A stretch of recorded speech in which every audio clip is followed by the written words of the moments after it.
I quit drinking alcohol and now I'm confused and conflicted. At the end of this video, you might be too. So I was at a GASK about 1.5 years ago. I don't know if that's just a Swedish thing, but it's like a big party for students that starts off with a fancy 3-course meal and everything. And then it goes from super fancy setting to kind of a party club setting. And now you might be thinking, wait, are you a student? I'm not. I was my best friend's +1. That's right, we were there together.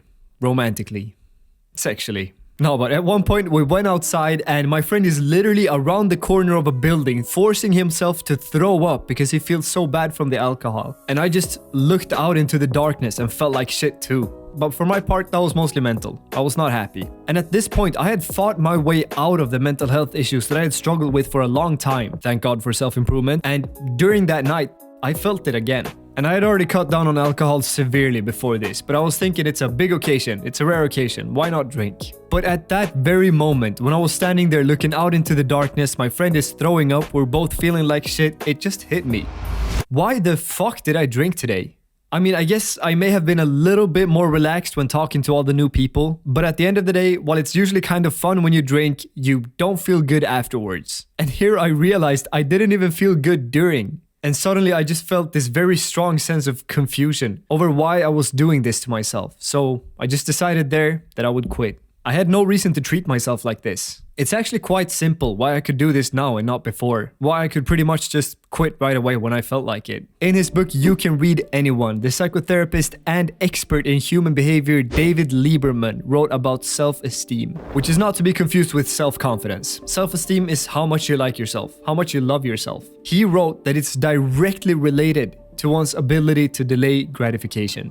If you don't like yourself a lot, you have low self-esteem, you go more for instant gratification. Things that feel good in the moment but won't give you anything long-term. And alcohol obviously falls into this category. If you have higher self-esteem, however, you go more for delayed gratification. Things that do you better in the long run. And this was pretty mind-blowing to read, but at the same time, this is something I already knew. I think all of us who have been delaying gratification for a long time can testify and confirm that our self-esteem has gone up along with our habits. And at that moment, during that GASK, for about 6 months, I had been switching virtually all of my instant gratification habits for delayed gratification. So my self-esteem had been going up. I started to like myself for the first time in my life. And suddenly, drinking poison felt more like self-sabotage than treating myself. Like, that's the thing, the person that stays away from bad habits, the person that says no to the fast food, to the alcohol, to the sugar, they don't do it because they hate themselves. They don't want to deprive themselves of good things, thinking that they don't deserve nice things in life.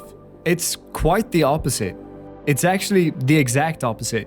They love themselves, and therefore they don't want to do things that harm them. They don't want to consume different types of poison that rolls into their life like a Trojan horse, presenting itself as pleasure and fun while it's really just destroying you from the inside out.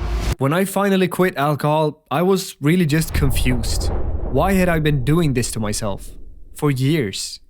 And I looked around and felt like, why are all these people doing this to themselves? But I guess that was just lack of perspective from my part. I mean, I had been doing the exact same thing just a year before. I mean, I was doing it that night as well, but I hadn't been doing it regularly for a long time. But the time when I was doing that, as David Lieberman wrote in his book, I didn't like myself that much. I didn't have self-esteem. If you want to raise your self-esteem, you need to start doing hard things that are good for you in the long run. You have to delay gratification. To do this, you need discipline, which is why you might want to watch this video next. If you're serious about building your discipline, I have some great news for you. June 16th, I will launch a 30-day course on how to become more disciplined with multiple proven methods that will drastically change your life. If this does sound interesting to you, click the link in the description or the link in my profile and we can get on a call and talk about it. Until then, soldier on and earn your sleep. Because I will.